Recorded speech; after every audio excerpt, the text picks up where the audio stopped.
Hello, hello, hello. The NBA Cup groups have been announced. A lot could change still because the offseason's not over. But if you look at the teams in our group, it's safe to say that the Magic are at least the co-favorites to come out. And the road to Las Vegas looks like it runs through Orlando. This is the Orlando Magic Nation, your source for Orlando Magic content on YouTube. For Orlando Magic fans, by an Orlando Magic fan. I just want to thank you very much for clicking on this video and spending a little bit of time talking Magic with me. Since you're here, click subscribe so you can be a part of the Orlando Magic Nation community and not miss any of the content that I produce. You could be like Thierry Esteverne. Hopefully, I pronounced that right. It sounds very French, who supports the channel as one of our subscribers. Thank you very much, Thierry. Also, while you're here, you might as well smash that like button. It's really going to help the channel grow so it can be seen by more people. And lastly, if you haven't done so yet, drop in the comments your location, your city that you're in, or the country that you're in, so that I can see how far the community has grown. And if you've already done that, then put in the comments when you started becoming an Orlando Magic fan. This is one thing that I want to start doing with the group so that we can know each other a little bit more. Anyway, on to the rest of the video. So today, the announcement by the NBA was the drawing for the NBA Cup. We have, if you didn't know, each conference is 15 teams. So they split the conference into three different groups of five teams. So our grouping is the Magic, the Philadelphia 76ers, the Boston Celtics, the Brooklyn Nets, and the Detroit Pistons. The scheduling right now, they don't really have that set because the NBA schedule as a whole hasn't come out just yet. But we do know that the Magic are going to be at home against the Brooklyn Nets and against the Boston Celtics. And they'll be on the road against the Detroit Pistons and the Philadelphia 76ers. So that's going to be at least the schedule. Right now, we also, because of the new rights deal with Amazon coming on board, NBC coming on board, there's some of the scheduling as well that hasn't come out on where you're going to be able to watch the games just yet. Once we get to the knockout stages will be on Amazon Prime. So that's going to be, that at least is that at least is known. But the prior part at this point, we're going to have to wait, I think, until August when the schedule comes out. So if we look at the teams that are in our group, like I mentioned, I believe we should be at least the co-favorites to come out. We're in the group with Boston, so I'm going to highlight Boston first because they were the highest seed from the teams that we're going to be in the group with, at least last year. So Boston has had a bunch of changes. I don't know if you've been keeping up with other teams' news, but they were way into the aprons. If you've been watching my videos talking about the salary cap, they were like way, way, way over at this point. So they've made a couple big trades, losing Drew Holiday, trading him to the Portland Trailblazers, and trading Kristaps Porzingis to Atlanta. Those are two big losses. Maybe, obviously they still have Jason Tatum on their team. They have Jalen Brown on their team. They have Derek White on their team. Peyton Pritchard, who was the sixth man of the year this past year. So they do still have a pretty good team, but they're definitely not going to be where they were this past year just because they don't have the depth of championship experience that they don't have anymore. Also, some key losses are Luke Cornett, who went into San Antonio as a free agent. Al Horford currently isn't on a team as of recording, so the hullabaloo or the buzz is that he's going to go to the Warriors, the Golden State Warriors at this point. And then the other key loss for next year, he's not going to be on any other team. He's just out injured with a torn Achilles, Jason Tatum. So the people they brought in, you might notice or you might recognize one of the names if you've been on the Orlando Magic subreddit or on Twitter. Anthony Simons, Everyone had him pegged to come to Orlando to be added to the team for the firepower that we ended up getting now with Desmond Bain. We thought, I guess it seems Jeff Weltman really thought outside the box. No one thought the Desmond Bain thing was going to happen. But Anthony Simons is now in Boston after the trade with that sent Drew Holiday to Portland. And the trade that Kristaps Porzingis went to Atlanta. Now George Niang is now on the Celtics. So those are the two people that have come in. So the out obviously outweighs the in. And the other thing I put on there is they saved $260 million in luxury taxes. So I would say that's new money coming in because they're not spending it, but that's a little bit of a silly entry in there. But as you can tell, Missoula's going to have them playing hard. They might have a chip on their shoulder, but the talent on the team just isn't where it is or it has been, especially with Jason Tatum out. Again, they have Jalen Brown and they have their White, but they really, they the Magic still have a talent, uh, more talent than the Boston team does.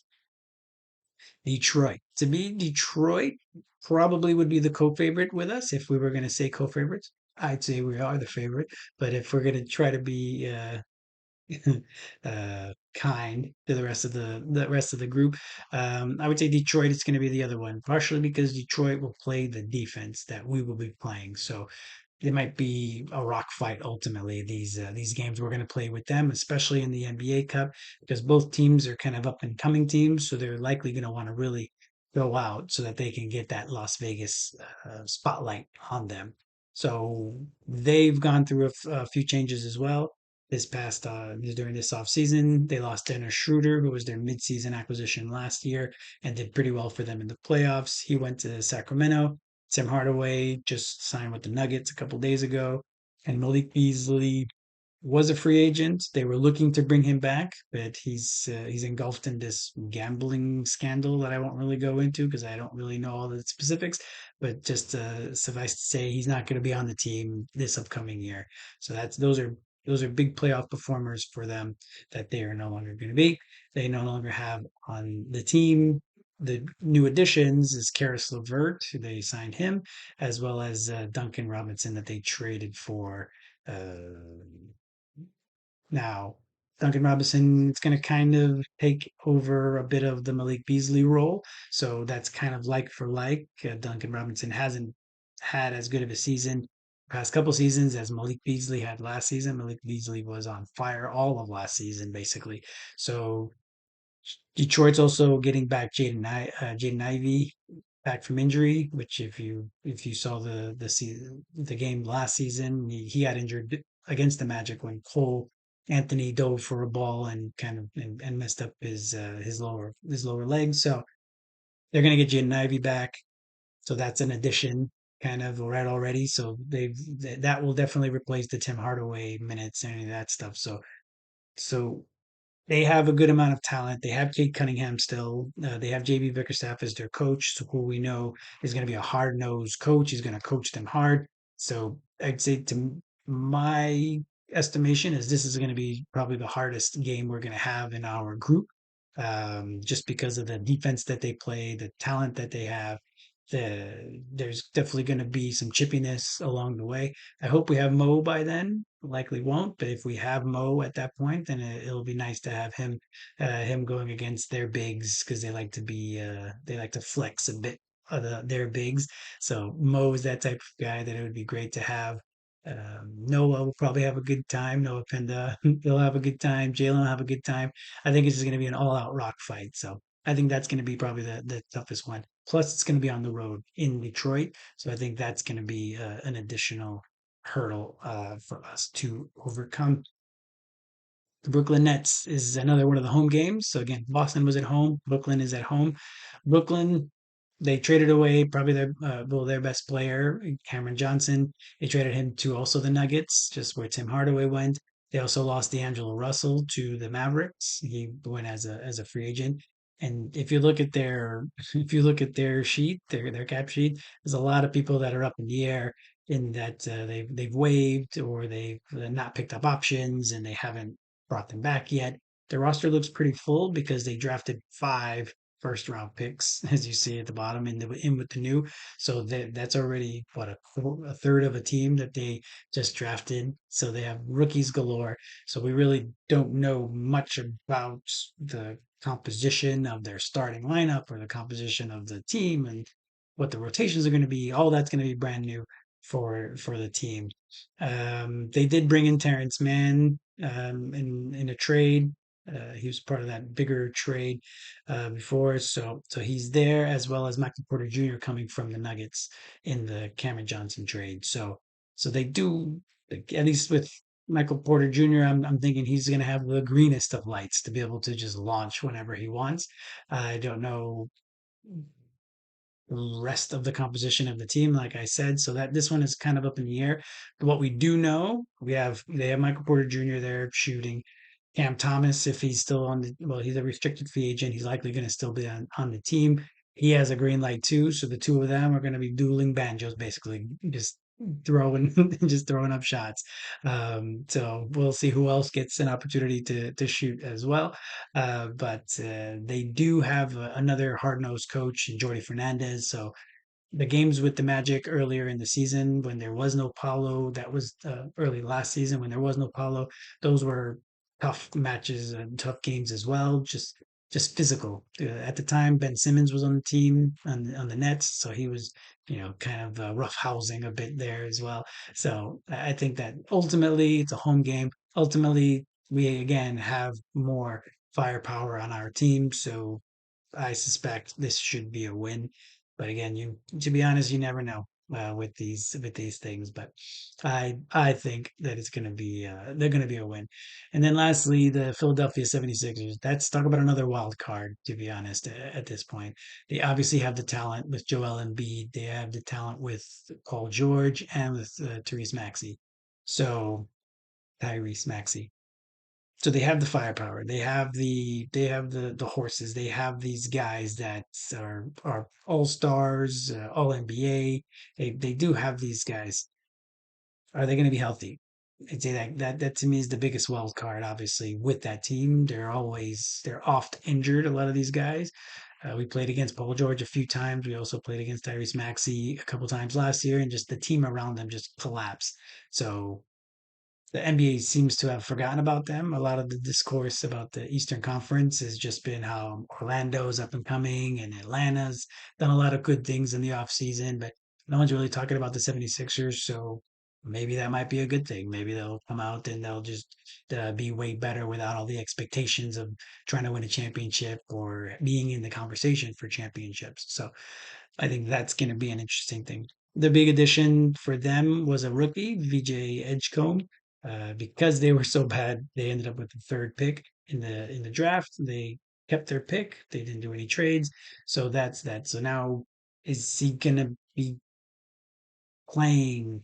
Is he going to be playing ahead of McCain? Is he going to play ahead of? He's not going to play ahead of Maxi. Like, we don't know the rotations just yet, obviously. And then they lost. I forgot to mention they lost Yabusele to the New York Knicks. So see, that guy's on the Knicks now. So again, the Philadelphia 76ers, I wouldn't say are a bad team. Obviously, they have the talent. It's just a matter of health. We have no idea if they're going to be healthy. Are they, obviously it's July, so we have no idea. But Joel Embiid had a procedure on his knee. We'll see when he's going to be back. Paul George had all the things falling apart on him. And I think they basically shut down Maxi just because at that point, they realized they weren't going to make the playoffs, or if they made the playoffs, it wasn't worth it. So they very much sat him down but for the end of the year. So we'll see. Like that could be a tricky one, especially again, it's on the road. Who knows when in the season we'll looking in the mirror, at least for the Orlando Magic, where we're going to be with having to integrate Tyus Jones, having to integrate Jace, having to integrate Noah, having to integrate Desmond Bain. So in that case, who knows how we're playing at the beginning of the season when the tournament starts, but I believe that the talent is going to rise to the top, and we're just as talented as Philadelphia. We're just as talented as Boston now without Jason Tatum. And even if Jason Tatum was there, I think we're just as talented because they've lost a lot of their depth. and I think we're as talented as Detroit. So in my humble opinion, I think that we should be definitely the favorites to be, a little more humble. We should be co-captains at least of our group, let's say. And then looking at the other groups, Cleveland has an okay, difficult grouping, and the Knicks seem to have a cakewalk. Actually, if you look at their team, if you look at their grouping, so the Knicks are likely going to come out of that one and possibly Cleveland, and then we'll just see who the wild cards are going to be. And then the quarterfinals won't be in Las Vegas. The quarterfinals will just be in in the arena of the higher seed from the knockout round. Excuse me, from the group play, and then the semifinals, so the final four and the championship game are in Las Vegas. So hopefully that's where the Magic are going to be so that we are able to continue to get the spotlight that we deserve with the up and coming trajectory that the team has. So I would say that that's the long and short of it for right now. I'm looking at this point again. We will revisit this when the season starts or when we get closer to the season, just to see where the roster is settled, where they're when the games are going to be. Like I mentioned, like are one of the games going to be the second night of a back to back or something like that. So we will have to see how the schedule shakes out. But ultimately, again, I think we should be the favorites, and I'm going into the tournament thinking that we're going to be the ones coming out of our group and going into the quarterfinals. And hopefully, we're going to be instead of going on the road, we're going to be hosting it because the Kia Center will be rocking for that one. So I wanted to thank you for watching this video. Again, please subscribe so that you don't miss any other content that I'm producing. I'm trying to produce at least once a day, if not once every other day. So that you don't miss anything. Just click to subscribe. Also, I'm going to be creating more of a community here at the Orlando Magic Nation. So feel free to, like I said, hit subscribe, turn on the notifications so you know when there's going to be a new video. I think that's the first time I've said that one. Well, I am a real YouTuber now. And then also smash that like button so that again it gives more visibility to the video so that more people can come into the umbrella of the Orlando Magic Nation. So I really appreciate your time. Like I said before, thank you very much. I hope you have a great day.